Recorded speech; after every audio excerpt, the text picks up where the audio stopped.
Assalomu alaykum. Bugungi videoda biz vektorlar va ular bilan ishlash haqida gaplashamiz.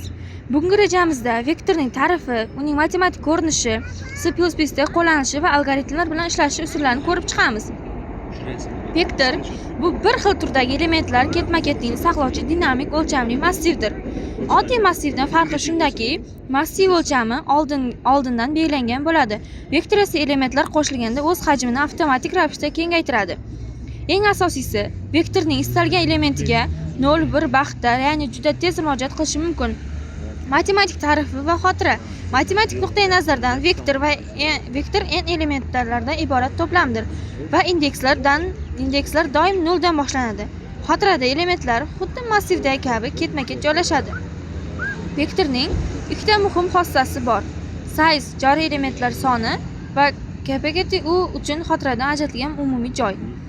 C++da vektorlardan foydalanish uchun include vektor kutubxonasini ulashishimiz kerak. Bu STL, ya'ni Standard Template Library ning bir qismidir. Kodda ko'rib turganingizdek, biz bo'sh vektor yoki ma'lum bir miqdordagi elementga ega vektorlarni osongina yaratishimiz mumkin. Vektor element qo'shishning eng ko'p ishlatiladigan usuli. Bu pushback bo'lib, u elementlar vektor oxiriga 0-1 vaqtda qo'shadi. Agar elementni o'rtaga qo'shmoqchi bo'lsak, insert metodidan foydalanamiz. Lekin bu amal bir oz sekinroq ishlaydi.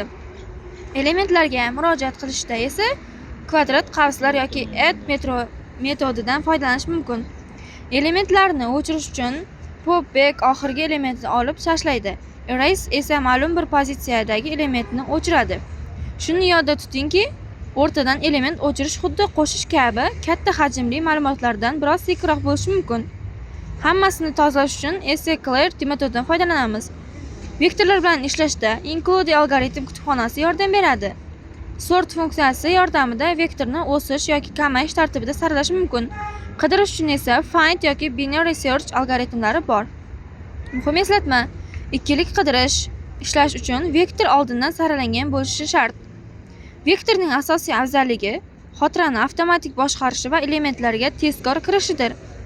Kamchiligi esa xotira kengayganda barcha elementlarni yangi joyga ko'chirish sababi qo'shimcha resurs sarflash va o'rtacha element qo'shishning qiyinligidir.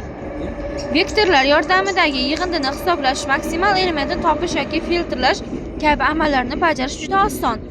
Vektor xotirada qanday kengayadi? Bu har safar sig'imi to'lganda xotirani 2 barobarga oshirish prinsipiga asoslanadi. Masalan, 4 ta joy to'lsa, keyingi safar u 8 ta joy ajratadi.